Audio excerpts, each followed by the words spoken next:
আজিৰ গুৰুত্বপূৰ্ণ বিষয়টো হৈছে সত্য সদায় জয়ী হয়। এই বিশেষ বিষয়টোৰ ওপৰত কেইটামান কথা। প্ৰথমে আমি বুজি লওঁ যে সত্য মানে কি। সত্য মানে হৈছে যি কথা বা কাম ঠিক, যি বাস্তৱত, যি ন্যায়সংগত, যিটো কেতিয়াও ভুল নহয়।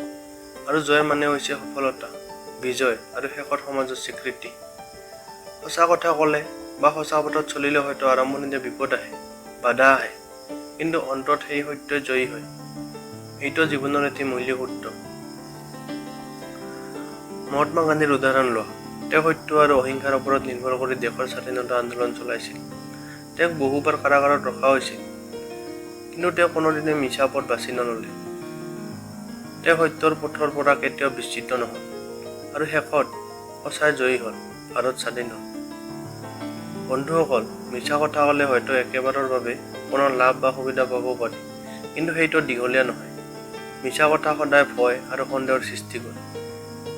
এজন মানুহে মিছা ক'লে সেয়া ঢাক দিবলৈ আৰু মিছা কথা ক'ব লগা হয়। এইদৰে এক সময়ত তেওঁ নিজৰে মিছাৰ জালত বান্ধ খাই পৰে। অন্যফালে সত্য ক'লে মন শান্ত থাকে, নিজৰ ওপৰত গৌৰৱ হয়। যদিও প্ৰথমে কঠিন লাগে, শেষত সেই সত্যই সকলোৰে আগত উদাহৰণ হৈ ৰয়। এটা সৰু গল্প। এখন গাঁৱত এজন ল'ৰাই পৰীক্ষাত মাৰ্ক পাবলৈ মিছা কৈছিল। শিক্ষকে ধৰা পেলালে। ল'ৰাটো লাজতে কান্দি পেলালে আৰু সঁচা কথা ক'লে। শিক্ষকে তাৰ সততা দেখি ক্ষমা কৰিলে আৰু সকলোৰে আগত তাক ধৰি ক'লে, এই ল'ৰাৰ দৰে হ'লে জীৱনত ভয় নাথাকে, কিয়নো সঁচা লোক সদায় জয়ী হয়। আমাৰ জীৱনত বহু সময়ত এনেকুৱা পৰিস্থিতি আহে য'ত আমি মিছা কৈ সুবিধা ল'ব পাৰোঁ, কিন্তু সেই সময়তে যদি আমি সত্য বাছি লওঁ, হয়তো অলপ কষ্ট হ'ব, কিন্তু দীঘলীয়া সফলতা নিশ্চিত। সত্য হৈছে ঈশ্বৰৰ ৰূপ। যি মানুহে সত্যক আঁকোৱালি লয়, তেওঁ দুখত সাহসী হয়, সুখত নম্ৰ হয়, আৰু যিকোনো যুদ্ধত জয়ী হয়। সঁচা পথ যদিও কঠিন, সেইটোৱে সঠিক পথ।